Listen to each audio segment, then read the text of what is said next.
ప్రభునందు ప్రిలారా, పరమగీతములో ప్రతి మాట విలువైనదే. భౌతికంగా చూస్తే శరీర సంబంధంగా చూస్తే అది ఇంకో కోణంలో కనపడిద్ది, కానీ ఆధ్యాత్మిక కోణంలో చూస్తే అందులోని ప్రతి మాటకు చాలా నిగూఢత ఉంటుంది.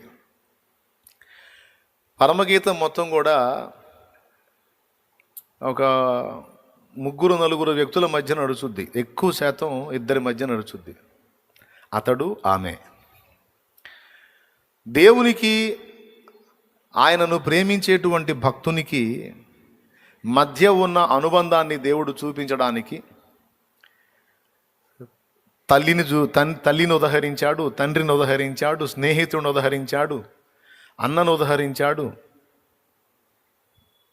వీటన్నిటికంటే ఎక్కువగా భార్యాభర్తల అనుబంధాన్ని కూడా ఉదహరించాడు. వాటితో పాటు ఇంకా ఉన్నతంగా ప్రేయసి ప్రియుని యొక్క అనుబంధాన్ని కూడా ఉటంకించాడు. భౌతికంగా మనం ఎరిగినవి ఇవన్నీ. ప్రేయసి ప్రియుల గురించి మనకు తెలుసు, భార్యాభర్తల అనుబంధం మనకు తెలుసు, తండ్రి కొడుకు కూతుళ్ళ అనుబంధం మనకు తెలుసు, తల్లి కొడుకు కూతుళ్ళ అనుబంధం మనకు తెలుసు, అన్నా చెల్లెళ్ళ అనుబంధం తెలుసు, అన్నాదమ్ముల అనుబంధం తెలుసు, స్నేహితుడి మధ్య అనుబంధం తెలుసు, గురువు శిష్యుడి మధ్య అనుబంధం. ఇవన్నీ రిలేషన్స్ ఐడియా ఉంది కదా. గురువు శిష్యుడికి ఒక బంధం ఉంటుంది, గురు శిష్యుల బంధం అంటారు. అన్నదమ్ముల మధ్య ఒక బంధం ఉంటుంది, అన్నదమ్ముల బంధం. అన్నా చెల్లెళ్ళ మధ్య ఒక బంధం ఉంటుంది. ఇట్లాగా ఎన్నో అనుబంధాలు ఉన్నాయి. ఈ అనుబంధాలు అన్నిట్లో దేవుడు, పరిశుద్ధాత్మ దేవుడు బాగా ఇష్టపడి సూచించిన అనుబంధం ఇక్కడ కనపడిద్ది. నా ప్రియురాలా అంటాడు ఆయన, ఆమె ప్రియుడా అంటది. ఈ ప్రియురాలా ప్రియుడా అంటే మన దిక్కుమాలిన సినిమాల్లో డ్యూయట్లు చూసి మళ్ళీ ప్రియులా అడ్వవద్దు. ఇక్కడ ప్రియుడా అంటే నాకు ఇష్టమైనవాడా, నా ప్రాణమునకు ఇష్టమైనవాడా. ప్రియురాలా అంటే నా ప్రాణమునకు ఇష్టమైనదానా అని. అన్నా చెల్లెళ్ళ మధ్య దాపరికాలు ఉంటాయి, తండ్రి కొడుకు కూతుళ్ళ మధ్య, తల్లి కొడుకు కూతుళ్ళ మధ్య, స్నేహితుడి మధ్య దాపరికాలు ఉండొచ్చుగాక. భార్యాభర్తల మధ్య దాపరికాలు ఉండవు, వాళ్ళు యథార్థవంతులైతే. ఆఖరికి అన్ని విషయాల్లో ఓపెన్గానే ఉంటారు. వారిగా ఒకరినొకరు ఎరగనిదేమీ లేదు, అంత ఎరిగిన అనుభవమే. అందుకే దేవుడు భార్యాభర్తల అనుబంధాన్ని కూడా సూచిస్తూ తనకి భక్తులకు మధ్య లింక్ని ఎక్స్పోజ్ చేయడానికి ట్రై చేశాడు, ప్రయత్నించాడు. అలా సూచించేటువంటి అధ్యాయాలు, వచనాలు బోలెడన్ని బైబిల్లో ఉన్నాయి. నిన్ను సృష్టించిన వాడు నీకు భర్త అయి ఉన్నాడు అన్నాడు యెషయా గ్రంథం 54లో. అక్కడ మన సృష్టికర్త అయిన దేవుడు తన్ను తాను సృష్టికి భర్తగా పోల్చుకున్నాడు. రాజులను కూడా మీరు గమనించినట్లయితే మహీపతి అంటారు. మహి అంటే భూమి, పతి అంటే భర్త, భూమికి భర్త. అలాగే భూపతి అంటారు. రాజులను పిలిచే పేర్లలో మహారాజు, రాజా, ఏలినవాడ అనే పేర్లతో పాటు మహీపతి, మహీపాలుడు, మహిని అంటే భూమిని పాలించేవాడు. మహీపతి అంటే భూమికి భర్త, భూపతి భూమికి భర్త. అట్లా రాజులు కూడా పతులుగా పిలువబడ్డారు. అధిపతి అన్నిటికంటే కూడా మెయిన్గా ఉన్నటువంటి పతి. అట్లాగా నిన్ను సృష్టించిన వాడు నీకు భర్త అయి ఉన్నాడు అన్నాడు. భర్త అంటే భరించువాడు. అది యెషయా గ్రంథం 54లో 5వ వచనంలో నిన్ను సృష్టించిన వాడు నీకు భర్త అయి ఉన్నాడు అన్న మాట ఉంటుంది. ఇక నాకెళ్ళి చూడండి ఏమై ఉన్నాడు ఉంది, ఫస్ట్ లైన్లోనే ఉంది, నిన్ను సృష్టించిన వాడు నీకు భర్త అయి ఉన్నాడు. అది తర్వాత ప్రవక్తల ద్వారా ఇశ్రాయేలుకు సమాచారం పంపించేటప్పుడు చాలాసార్లు ఆయన ఇశ్రాయేలును భార్యగానే అభివర్ణించాడు. హోషేయ గ్రంథం మీలో ఎంతమంది చదివారు? హోషేయ గ్రంథం ఎంతమంది చదివారు? ప్రవక్త గ్రంథం చాలా తక్కువ మంది చదివారు. కొత్త సీరియల్ ఏమైనా వచ్చినాయా? పబ్లిక్ న్యూస్ చెప్పమంటే మొత్తం చదువుతారు. ఇప్పుడు యూట్యూబ్ మొత్తం అదే సెర్చింగ్ జరుగుతుంది. ఏ పార్టీ గెలిచే అవకాశం ఉందంటే టపీ చెబుతారు. ఎందుకంటే ఇప్పుడు అందరి కళ్ళు అట్టే ఉన్నాయి. అవి ఏమైతే అయినాయి తర్వాత సంగతి, ఎవడో ఒకటి మొత్తానికి గెలుస్తారు, అది వేరే విషయం. బైబిల్ తెలిసి ఉండాలి, బైబిల్ చదవాలి. ఎన్నిసార్లు చెప్పినా బైబిల్ చదవరు. ఎందుకంటే బైబిల్ చదివితే జీవం అందిద్ది. ఆ జీవం నీవు ఆత్మీయంగా బతికి ఉండడానికి కారణమైద్ది. అందుకే సైతానుగా నేను చదవనీడు, నువ్వు చదవవు. మళ్ళీ ఏదన్నా దరిద్ర పుస్తకాలు చూసుకొని అందుబాటులో హాస్పిటల్లో కూర్చొని ఆడ పుస్తకాలు ఉంటాయి. ఏదన్నా పార్క్కి వెళ్తే ఆడ పుస్తకాలు ఉంటాయి. ఇప్పుడు పుస్తకాలు కూడా ఓల్డ్ అయిపోయినాయి. ఇప్పుడు సెల్లు, కనీసం సెల్లో బైబిల్ కూడా ఉంది. సెల్లోనైనా బైబిల్ ఓపెన్ చేసి చదవచ్చు, కానీ చదవరు. ఇప్పుడు నేను హోషేయ గ్రంథం ఎంతమంది చదివారంటే నాకు తెలిసి ఉన్న వాళ్ళలో ఓ 30 మంది 40 మంది చేతులు ఎత్తారంటే మిగిలిన వాళ్ళందరికీ హోషేయ గ్రంథం తెలియదు. మళ్ళీ విశ్వాసులు, మళ్ళీ సీనియర్సు, ఇంకంతమించి ఏమో అనలేను. మరి లోపల తిట్టుకొని బయటికి ఇట్ట అంటున్నా. దేవునికి స్తోత్రం. హల్లెలూయా చెప్పండి, గట్టిగా హల్లెలూయా అని చెప్పండి. చెప్పండి, ఇంకోసారి చెప్పండి. మీకు దండం పెడతా, చదవండి. బైబిల్ చదివితేనే మీరు స్పిరిచువల్గా లైన్లో ఉంటారు, లేకపోతే తేడా పడతారు. నేను ముందే చెబుతున్నా. ఆత్మీయంగా బతికుండాలంటే, సైతాను గాడికి చెక్కకుండా తప్పించుకొని తిరగాలంటే పరిశుద్ధ గ్రంథం తప్పనిసరిగా చదవాలి. కనీసం ఇట్టు అనుకున్నా చదవండి. ఓబద్య అంట ఈయనేం చెప్పాడు, నహూమ్ అంట ఈయనేం చెప్పాడు, హబక్కూక్ అంట ఈయనేం చెప్పాడు, జఫన్యా అంట ఈయనేం చెప్పాడు, జకర్యా అంట అసలు ఈయనేం చెప్పాడు, హోషేయ అంట ఈయనేం చెప్పాడు, ఇర్మియా అంట ఈయనేం చెప్పాడు, అసలు ఏంది ఈయన స్వాప్ ఏంది అని ఒక పుస్తకం ముందేసుకొని చదువమ్మా, చదువయ్యా. వీళ్ళు వంక చెబుతారు మా ఖాళీ ఉండట్లేదన్నా అని. పోనీ మీకు అవకాశం ఉంటుంది కదా, కాస్త మీరన్నా చదవండి అమ్మ, మీకు దండం చేస్తా. అయిపోయింది దండాల ప్రస్తావన. హోషేయలో ఏముంటుందంటే, హోషేయ ఒక ప్రవక్త. దేవుడే చెప్తాడు ఏమనంటే ప్రవక్తతో, నువ్వు వెళ్ళి వేశ్యను ఒకతను పెళ్లి చేసుకో అంటాడు. వేశ్యను ఒక ఆమెను పెళ్లి చేసుకొని ఆమెకు పిల్లల్ని గాను అంటాడు ప్రవక్తతో. చేసుకుంటాడు, బిడ్డని గంటాడు, ఆమె వెళ్ళిపోయిద్ది. మరి మా మంచి మనిషి కాదు, బిడ్డని గంటది ఎందుకు మళ్ళీ వెళ్ళిపోయిద్ది. ప్రభువా వెళ్ళిపోయింది అంటాడు, మళ్ళీ తెచ్చుకో. ఆమె పోతుంటుంది, నువ్వు తెచ్చుకో, మళ్ళీ బిడ్డని. నేను ప్రవక్తను, నీ దాసుణ్ణి, ఇదేమిటి తండ్రి అంటే, ప్రవక్త నీవు నాకు సూచన. ఇదిగో నువ్వు చేసుకున్నావు చూడు, ఆమె ఇశ్రాయేలుకు సూచన. ఇదిగో ఆమె నువ్వు ఎంత ప్రేమించి ఎంత ఆదరించి తీసుకొచ్చి ఆమె భయంకరమైన స్థితిలో ఉన్న ఆమెను తెచ్చి పెళ్లి చేసుకొని బిడ్డను కంటే కృతజ్ఞత కలిగి ఉండకుండా మళ్ళా పరిగెత్తింది చూడు. అదే విధముగా నా జనులకు ఇశ్రాయేలు అనేక మారులు చేశారు. వారికి నువ్వు ఒక సూచన, నువ్వు చేసే చర్య ఒక సూచన అని చెప్పి ప్రవక్తని సూచనగా చూపించి, ఇశ్రాయేలు వేశ్య వలె వ్యభిచరించుచున్నదనడానికి, ఏది ప్రభువును వదిలి నన్ను వదిలి అన్య దేవతలకు సాష్టాంగ పడుతున్నదనే వ్యభిచారంతో పోల్చి అక్కడ ఎగ్జాంపుల్ చూపించాడు. అది హోషేయ గ్రంథం. అక్కడ ఏమంటాడంటే, ఇంత చేసినా కూడా నేను ఇంకా ఆమెతో మాట్లాడతాను, ఆమెను ప్రేమిస్తాను, అరణ్యమునకు తోడుకొని పోయి ఆమెతో ప్రేమగా మాట్లాడతాను అనే విషయాలు మాట్లాడాడు. దేవునికి స్తోత్రం కలుగును గాక. సో ఇలా మీరు పాత నిబంధన గ్రంథంలో అనేక పర్యాయాలు చూడవచ్చు. దేవుడు ఇశ్రాయేలు జనాంగమును భార్యగా అభివర్ణించడానికి ఇష్టపడ్డాడు. ఇకపోతే క్రొత్త నిబంధన సంఘమును కూడా దేవుడు భార్యగానే అభివర్ణించాడు. రమ్ము నీకు గొర్రెపిల్ల భార్యను చూపిస్తానంటాడు ప్రకటన 21లో. నూతన యెరూషలేమును చూపిస్తాడు, అదిగో గొర్రెపిల్ల భార్య అంటాడు. భార్య అనకపోతే కూతురు అనొచ్చుగా, అనలా, భార్య అన్నాడు. అలాగే ఎఫెసీ పత్రిక కనపడలేదా? ప్రకటన గ్రంథం 21, రమ్ము నీకు గొర్రెపిల్ల భార్యను చూపిస్తానన్నమాట కనపడలేదా? ఎందులో ఉంది మరి? ఇంకే నాకెళ్ళి చూడండి. ప్రకటన గ్రంథం 21:9, ఒకడు వచ్చి ఇటు రమ్ము పెండ్లి కుమార్తెను అనగా గొర్రెపిల్ల యొక్క భార్యను, గొర్రెపిల్ల భార్య తనను తాను సిద్ధపరచుకొనుచున్నది. ప్రకటన గ్రంథము మరొక వచనం చూపిస్తాను చూడండి. గొర్రెపిల్ల వివాహోత్సవ సమయం వచ్చింది. 19:7 చదువు. గొర్రెపిల్ల వివాహోత్సవ సమయం 19:7 చదువుతున్నాను. ఆయన భార్య తన్ను తాను సిద్ధపరచుకొనుచున్నది, కొని ఉన్నది గొర్రెపిల్ల భార్య.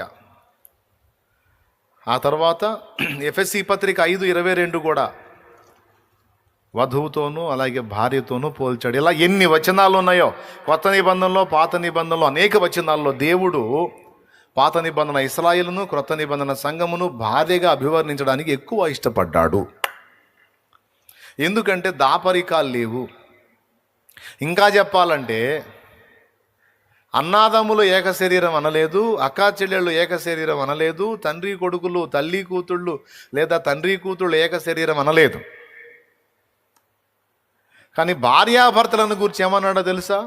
పురుషుడు తన తండ్రిని తల్లిని విడిచి తన భార్యను హత్తుకొనును, వారు ఏక శరీరమై ఉందురు అన్నాడు. అంటే ఒక్కటే శరీరం. వరుడు క్రీస్తు శిరస్సు, వధువు సంఘము, శరీరము కలిసి క్రీస్తు ఆయన సంఘము, ఏక శరీరం. అర్ధ నారి అంటే సగభాగము స్త్రీని కలిగినటువంటి పురుషుడు, అర్ధ నారి సమ్మిళితమైనటువంటి పురుషుడు. దీన్నే అర్ధనారీశ్వరం అన్నారు. ఈశ్వరుడు, సర్వేశ్వరుడు, సర్వమును సృష్టించినవాడు, ఏలువాడు, పరిపాలించువాడు. ఈశ్వరుడు అంటే పాలించువాడు, సృష్టికర్త. అర్థమైందా? అర్ధనారీశ్వరుడు అంటే సగము స్త్రీని కలిగినటువంటి సృష్టికర్త. ఎవరాయన? సాక్షాత్తు యేసును గూర్చి ఆ మాట ఎఫెసీ పత్రిక 5:22లో స్పష్టంగా ఉంది. ప్రభువు సంఘమునకు శిరస్సు, సంఘము ఆయన శరీరము. ఇప్పుడు ఇదంతా ఉపోద్ఘాతం అయిపోయింది. ఇప్పుడు ఏక శరీరం అనే అర్థం ఎవరికి మాత్రం వర్తించిద్ది? భార్యాభర్తలకు మాత్రం. తండ్రి కూతుర్లకు వర్తించిద్దా? తండ్రి కొడుకులకు వర్తించిద్దా? నో. భార్యాభర్తలు వారు ఏక శరీరం అన్నాడు. ఇప్పుడు ప్రభువు మనం ఏక శరీరం కావాలంటే ఇప్పుడు అన్ని అనుబంధాల్లో మన కరెక్ట్గా సూటబుల్ అయ్యే అనుబంధం ఏది? భార్యాభర్తల అనుబంధం. ఎవరెవరికి? ప్రభువుకి, మనకి. భార్యాభర్తల అనుబంధం అనగానే మళ్ళీ వేరే ఆ వ్యవహారంలోకి వెళ్ళొద్దు. పోలిక చూపించాడు అంతే. ఇక దాపరికాలు లేవు, అరమరికలు లేవు. ఒకరి కోసం ఒకరు బతికేస్తారు. అప్పటిదాకా తల్లికి వాగ్దానం చేస్తాడు, మమ్మీ నిన్ను పొలంలో పెట్టి చూసుకుంటానే మమ్మీ అని అసలు మామూలు అయ్యా భార్య వచ్చిందాకేలే, భార్య వస్తే పెళ్ళం కొంగ పట్టుకొని పోతాను, మళ్ళీ పొలంలో పెట్టి కాదు నా నెత్తిన పూలు చల్లిపోతారు నువ్వు. ఎవరు? 2 ఇస్తా. ఎవరికి? భార్యకి. 2 ఇచ్చి పొలంలో పెట్టి చూసుకుంటాడు. ఇట్లాంటి డైలాగులు వేసిన వాళ్ళందరూ ముందే సర్దుకొని పోయారు. ఎందుకు? సాధ్యం కాదు. ఆ సంగతి తల్లిదండ్రులకు కూడా తెలుసు. ఆమె వచ్చిందాకే వీడు సినిమాలు చూసి అవి చూసి ఇవి చూసి ఇట్లాంటి మాటలు మాట్లాడతాడులే, నాకు తెలుసు వీడి సంగతి అని అమ్మ అనుకుంటుంది, నాన్న అనుకుంటాడు. పురుషుడు తన తల్లిని తండ్రిని విడిచి తన భార్యను, చూడండి, తన తండ్రిని తల్లిని విడిచి తన భార్యను హత్తుకును, వారు అంతే. ఇక ఏక శరీరం అనే మాట ఇక దేనికి వాడలా, వీళ్ళిద్దరికే వాడాడు. ఇప్పుడు మనము ప్రభువుతో ఎలా ఉండాలి అంటే ఒక్కటే శరీరం అన్నట్లు ఉండాలి అనేది ఆయన ఆకాంక్ష. ప్రభువు మనం ఇక వేరు కాదు, ఆయన మనం ఒక్కటే. ఆయనతో మనం అంటుకట్టబడ్డాం. అదే భక్తుల పాట, నీ తోటలోని ద్రాక్షవల్లితో. ఎవరా ద్రాక్షవల్లి? అది నా పరలోకపు తండ్రి వ్యవసాయకుడా, నీ తోటలోని ద్రాక్షవల్లితో నన్ను అంటు కట్టి స్థిరపరచావా. తండ్రి అయిన దేవుని తోటలో ద్రాక్షవల్లి ఎవరు? నా యేసయ్య. మనల్ని తీసుకెళ్ళి ఎవరితో అంటుకట్టాడో తెలుసా? యేసయ్యతో అంటుకట్టాడు. ఇప్పుడు ఆయన మనకు వేరు కాదు, ఆయన మనం ఒకటే శరీరం అన్నట్టు అయిపోయాం. అందుకే మనకు జరిగేటువంటి సకల సంభవాలు మనకంటే ముందు యేసునే తాకుతాయి.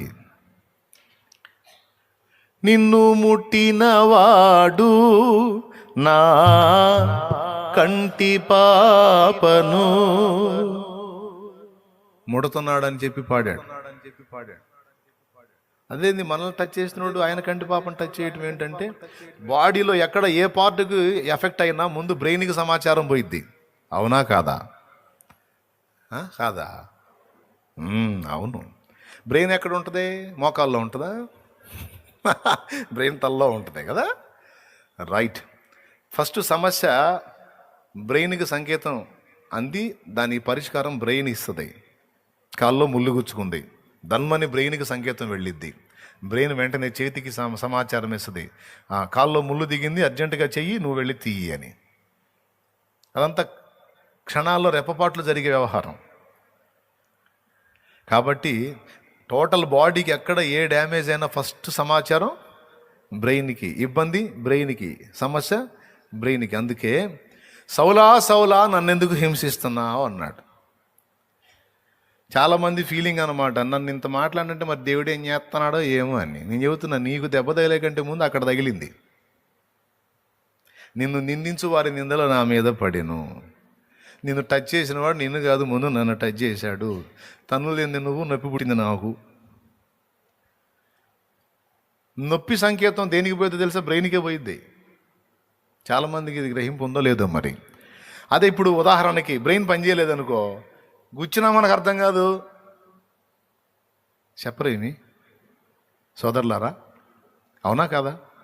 ఉదాహరణకి మనకి క్లోరోఫామ్ ఇచ్చారు అనుకో ఆపరేషన్ చేయడానికి, పొట్ట నిలువునా కోసినా సరే డాక్టర్ అక్కడ పొట్ట ఓపెన్ చేస్తా, ఏం పేరు నీ పేరు? నా పేరా అండి, నా పేరు సుబ్బాయమ్మ. సుబ్బాయమ్మ ఎన్నో కాన్పో? రెండో కాన్పండి. సరేలే మాట్లాడుతున్నాడు. ఇక్కడ ఓపెన్ చేసి ఎంత పెద్ద గాయమో అయినా సరే, చక్కని మగబిడ్డమ్మాయి సుబ్బాయమ్మ అంటే అలా అండి, దేవుడి కృప. అదే మనిషి పొట్ట చూసుకుందనుకో, గుండె పోయి చచ్చుతాడు దెబ్బ, వామ్మో అని. దేవునికి స్తోత్రం. అంటే చూడు, ఆ నొప్పి సమాచారం, నొప్పి సంకేతం బ్రెయిన్కి అందకుండా, ఆ స్పర్శ పని చేయకుండా దాన్ని బంధించి సర్జరీ చేసి కుట్లేసి, ఇక మత్తు దిగిన తర్వాత ఇక చూడు ఒక వారం రోజుల పాటు ఇంటి మొత్తం అల్లాడిచ్చిద్ది కదా. అవునా తల్లి? అవును కదరా. అంటే బ్రెయిన్ ఒకవేళ కొంతమందికి బ్రెయిన్ డ్యామేజ్ అవుతుంది, లేదా బ్రెయిన్ డెడ్ అవుతుంది, మిగిలిన బాడీ మొత్తానికి నువ్వేమన్నా చెయ్యి, అర్థంగా. అంటే ఇప్పుడు మన బాడీలో ఏం జరిగినా మనకి మెయిన్ బ్రెయిన్ సమాచారం వెళ్ళేది. ఇప్పుడు నొప్పి భరించేది ఏది? నొప్పి ఫీల్ అయ్యేది ఏది? పెద్దగా చెప్పండి, ఏది నొప్పి ఫీల్ అయ్యేది? బ్రెయినే. ఇప్పుడు చెప్పు, అసలు నేను ఇంత బాధపడుతున్నా దేవుడికి తెలుసో లేదంటే తెలియదు. నీకు తగిలిన నొప్పులన్నీ ముందు నీ బ్రెయిన్ ఎవరు? ఏసై, ఆయనకే తగులుతుంది. అందుకే చెప్తున్నాడు ఆయన, నిన్ను ముట్టినోడు నన్ను ముడుతున్నాడు, పిచ్చిదాన నువ్వు బాగానే ఉన్నావు, నాకు తగులుతున్నా నొప్పి అని. తమ్ముడా, నిన్ను టచ్ చేసినోడు నిన్ను కాదు, ఆయన టచ్ చేస్తున్నాడు. అది అసలు విషయం. ఇది అబద్ధం కాదు, నగ్న సత్యం. ఈ లింక్ ఎప్పుడు ఏర్పడిందంటే, ఏనాడైతే మారు మనసు పొంది ప్రభుని హృదయంలో చేర్చుకొని బాప్తిస్మం పొంది ఆయన వారం అయ్యామో ఆనాడు ఏర్పడింది ఈ లింకు. ప్రభుతో మనతో ఆయనకి అప్పుడు అంటు కట్టబడ్డాం. ఈ అనుబంధం అప్పుడు ఏర్పడింది. అందుకే ఈ అనుబంధం ఏర్పడింది కనుక ఎన్నోసార్లు చెప్పాడు, ఇక చింతపడొద్దు, ఇక నేనున్నాను కదా. ఇప్పుడు నువ్వు ఆలోచించు, ఇప్పుడు కాలు వెళ్తూ ఉంటుంది, బ్రెయిన్ కాలుకు ఆలోచన చెబుతూ ఉంటుంది తెలుసా. బ్రెయిన్ కంటికి చెప్పే కన్ను, నువ్వు చూడు, ఆ కాలుగాడు ఎట్టబడితే అట్ట పోతుంటాడు, వాడికి తెలియచావదు. నువ్వు చూసి ఎక్కడ అడుగేయాలో, ఎక్కడ అడుగు వేయకూడదు, ఎక్కడ గుంట ఉందో, ఎక్కడ ముళ్ళు ఉన్నాయో, ఎక్కడ ఏముందో నువ్వు చెప్పంటే కళ్ళు చెబుతూ ఉంటాయి, కాలు పక్కవో, లేదా ఇటు పోతూ ఉంటాడు. ఏది? కాలుగాడు పోతూ ఉంటాడు. ఇప్పుడు ఈ బాధ్యతను తీసుకుంది ఎవరు? ఇప్పుడు కాలు చింత కాలుకుందా, బ్రెయిన్కి ఉందా? మీరు పెద్దగా చెప్పాలా. రైట్. చేతి చింత చేతికి ఉందా, బ్రెయిన్కి ఉందా? అంటే ఇవి ఉండటానికి ఉన్నాయి కానీ వీటికేమి పోతా ఉంటాయి అన్నమాట. ఇప్పుడు ఈ చింతంతా ఎవరి నెత్తినుంది? బ్రెయిన్ నెత్తిన. ఇప్పుడు మనకి బ్రెయిన్ ఎవరు? ఇప్పుడు చింత అంత ఎవరిది? మరి నీ బిల్డప్ ఏంది? ఏందబ్బా ఇప్పుడు కాల్ ప్రొటెక్షన్ ఎవరి చేతిలో ఉంది చెప్పు? చేతుల ప్రొటెక్షను, పొట్ట ప్రొటెక్షను, చర్మం భద్రత దాందేగా. ఇది రహస్యం. దీన్ని బట్టి ఆలోచించు.